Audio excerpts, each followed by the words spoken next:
Acho que o Clássico Paulista foi melhor do que o Clássico Carioca, mais bem jogado, com mais alternativas. Acho que o Corinthians hoje é o grande time do Campeonato Paulista e se explica até porque o Santos ainda tem um desarranjo físico de alguns jogadores que se apresentaram depois, alguns jogadores que estavam ou vindo de lesão ou não estavam sendo aproveitados e por isso demanda um pouquinho mais de tempo. E o Corinthians tem já semana que vem a fase de pré-libertadores. Então ele teve que acelerar esse processo e fez uma última janela muito boa.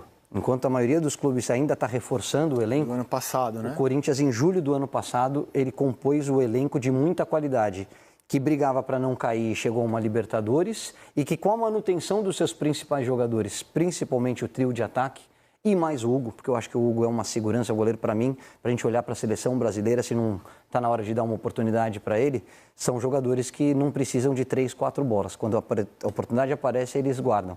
E foi assim o Clássico de ontem. O Santos era melhor nos primeiros 20 minutos. A oportunidade apareceu, o Corinthians fez 2-0 e garantiu a vitória.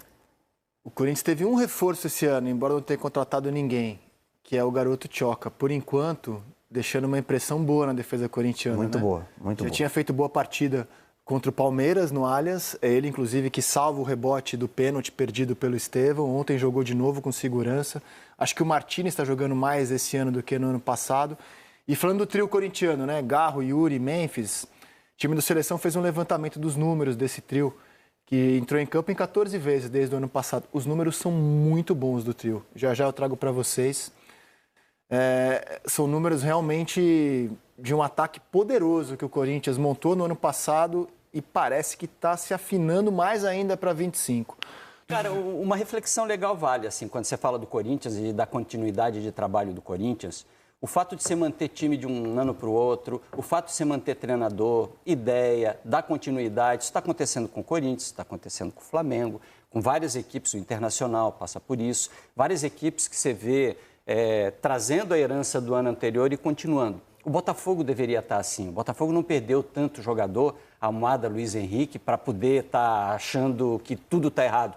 Não, tudo está errado. Não estaria errado se o Botafogo tivesse dado continuidade, se o Botafogo tivesse, ou no mínimo, um treinador cedo para dar continuidade à montagem, elenco, projeto tático. O Richarlison não está no... Richarlison já faz tempo mais que não tá... no radar? Eu acho que ele está no radar, sim, o Yuri. Acho. O Yuri. Não, sim, tem que estar. Se ele vai ser chamado, eu não sei, mas eu acho que ele está no radar. Assim, se o Igor, ano passado, obviamente, estava voando, né? Foi convocado com 20 jogos, não estou desmerecendo a convocação dele, né?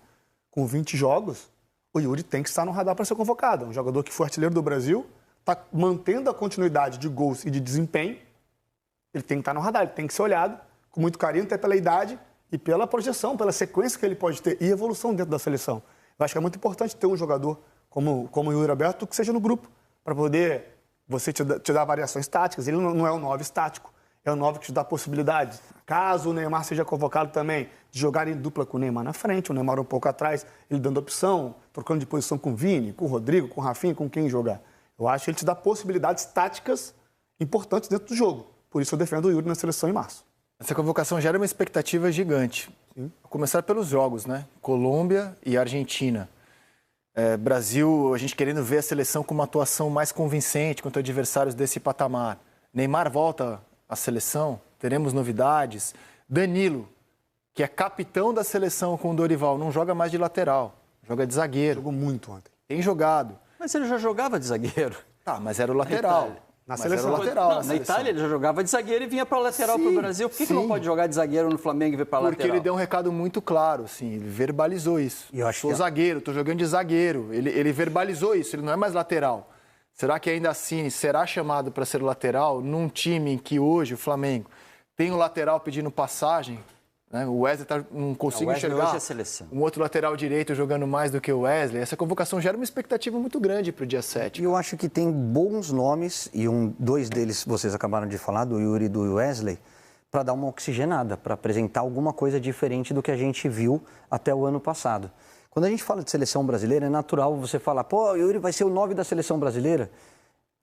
Vamos só diminuir um pouquinho a expectativa. O que o Ramon está propondo é estar no radar e fazer parte do grupo. Exato. Não ser titular e assumir a camisa 9 e jogar ao lado do Rafinha, do Vini Júnior e do Rodrigo. Não é isso. O que eu gosto muito, e concordo 100% com o comentário do Ramon, é Você tem que ter um elenco que na hora que o jogo te apresenta uma coisa que não funcionou num primeiro momento, você olha para o banco e tem que ter alternativas. Então, vou falar do Matheus, que é muito bom jogador, que está fazendo um grande campeonato na Inglaterra.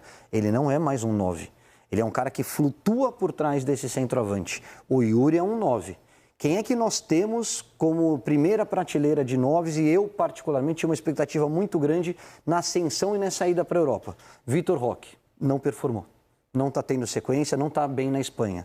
Endrick não performou. Está indo para um time de galácticos, tem pouca minutagem e quando entra faz partidas mais discretas. Marcos Leonardo, esse está performando num centro diferente. Está lá na Arábia, está no Al Hilal, está fazendo gol, está jogando muito bem. Cartel de jogadores de lá. O Yuri joga com 2 gringos, né? Um argentino e um holandês. Que não vão ser convocados pela seleção brasileira para dar bola para ele. Né? Não vão. Esse trio, ontem, jogou fino.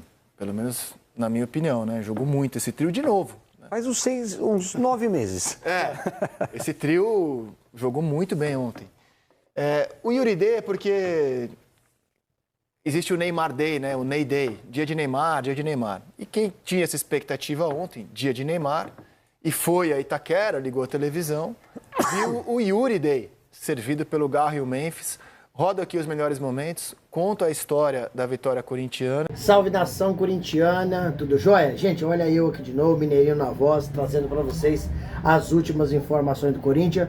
E vamos repercutir um pouco do programa Sport TV aí, falando dessa vitória do Corinthians diante do Santos na Neoquímica Arena. Para o Caio, o André Rizek, o Roberto, o Yuri Day, ele deveria fazer parte do grupo da seleção. Talvez, né, não seja titular imediato, mas pelo menos ser um ponto de alternativa do técnico, né? Para que um jogo que não esteja bem, e o Roberto seja aquele elemento surpresa e entra para fazer algo diferente. E o Roberto, há algum tempo, na opinião dele, já está merecendo a seleção brasileira. Por quê? Ano passado foi um dos artilheiros do Campeonato Brasileiro. Foi o artilheiro do Brasil. Começou o ano e contra o Santos, deitou e rolou com um oportunismo absoluto, gigantesco, de marcar 2 gols de estar no lugar certo, na hora certa, no momento certo. Então, muita gente acha que o Dorival Júnior já tem que levar, e o Roberto pode não ser titular no momento, mas tem que fazer parte do grupo e com certeza ele está no radar do técnico, né? Então o Roberto está vivendo uma fase espetacular e quando... No início ele não estava tão bem, mas aí a gente entende. O Memphis Depay não estava, Rodrigo Garro não estava, Rodrigo Garro voltou contra o São Bernardo, entrou no segundo tempo. Agora o primeiro jogo que ele faz como titular foi contra o Santos. Então a primeira vez na temporada 2025 que Yuri Roberto, Memphis Depay e Rodrigo Garro jogaram junto e deitaram e rolaram. Tendo em vista, o segundo gol do Corinthians foi espetacular, uma jogada sensacional, um lançamento de Rodrigo Garro e uma matada no peito do Memphis Depay e a conclusão pro gol de Yuri Roberto. Rodrigo Garro que estava treinando, né, estava se preparando, mas porque estava com a lesão no joelho, recuperando a lesão, passou por um momento muito difícil pessoal no final do ano, então juntou as duas coisas, ele ficou afastado e só voltou a jogar contra o Santos. O Corinthians está no caminho certo, né? Quando esse trio joga junto, e Roberto, Memphis Depay e Garro, o jogo é totalmente diferente. O Garro, muita gente fala que Garro é um meia atacante. Outra pessoa fala que Rodrigo Garro é um meia armador. Você quer a minha opinião? Para mim, ele é meia atacante e armador. Ele é os dois. É necessário, ele é uma válvula de escape do Corinthians. Ele é aquele jogador pensante, aquele 10 do time. Mas hoje ele é o 8 do Corinthians. Mas sempre a gente fala que o 10 do time é o mais craque, é o cara mais habilidoso, é o cara que pensa, é o cara que distribui o jogo, é o cara que coloca o time pra jogar. Só que hoje o Corinthians acabou fazendo uma troca aí entre a camisa 10 e a camisa 8. Porque o Memphis Depay vai jogar com a 10, que estava no contrato, e Rodrigo Garro vai jogar com a 8. Por mais que ele se sentiu um pouco incomodado, mas ele entendeu a posição do clube e aceitou na boa. E ele falou, aqui tudo é em prol do Corinthians. O Corinthians amanhã às 18h30 enfrenta a Portuguesa. E se ganhar, o Corinthians vai a 28 pontos.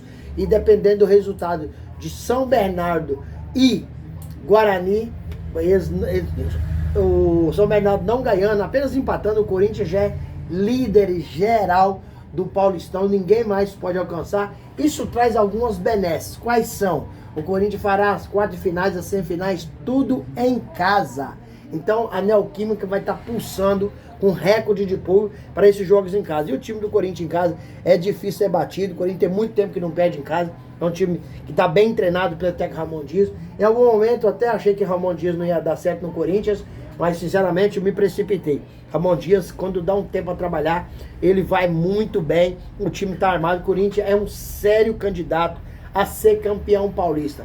Tem alguns times bons, com os 4 times de São Paulo, Corinthians, Palmeiras, Santos e Corinthians, São Paulo e Palmeiras e Santos, certo?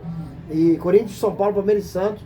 Então, são uns times fortíssimos aqui em São Paulo. O Campeonato Paulista é um dos mais difíceis do mundo, mas o Corinthians está preparado para levantar o caneco. O time do Corinthians jogando em casa. Breno Bidon volta agora na quarta-feira diante da Universidade Central da Venezuela. Então o Corinthians aos poucos lá vai se fortalecendo, mas eu não sei se Ramon Dias vai colocar ele como titular ou como reserva, porque os jogadores que ficaram aqui no Corinthians estão dando conta do recado. José Martínez, Raniel e Carrillo têm jogado muito e eles têm alternância quando está jogando. Cada um vai para a direita, vai para a esquerda, outra hora faz a inversão. E nisso o José Martins virou aquele elemento de surpresa do Corinthians, chegando, jogando ao lado de Mateuzinho pela direita e fazendo grande jogada. Um dos gols do Corinthians saiu do pé de José Martins com um cruzamento espetacular, com um toquezinho de Yuri Alberto. E aí, pessoal, o que você está achando desse Corinthians para 2025? Esse ano a gente sai da fila? A gente consegue conquistar um título, seja aí estadual, nacional ou internacional? Qual que é a opinião de vocês? Deixa aqui no canal um comentário, deixa um like e a inscrição no vídeo. Quero agradecer vocês pelo apoio, pelo carinho que vocês têm comigo no canal, desde o dia que a gente começou nesse trabalho. É um trabalho independente que a gente faz com muito amor e eu peço a vocês que continuem nos ajudando, nos fortalecendo, para a gente continuar fazendo esse trabalho que eu tanto amo, que é levar notícias do esporte e mais especificamente se falando de Corinthians. Sem mais delongas, até o próximo vídeo. Tchau, tchau.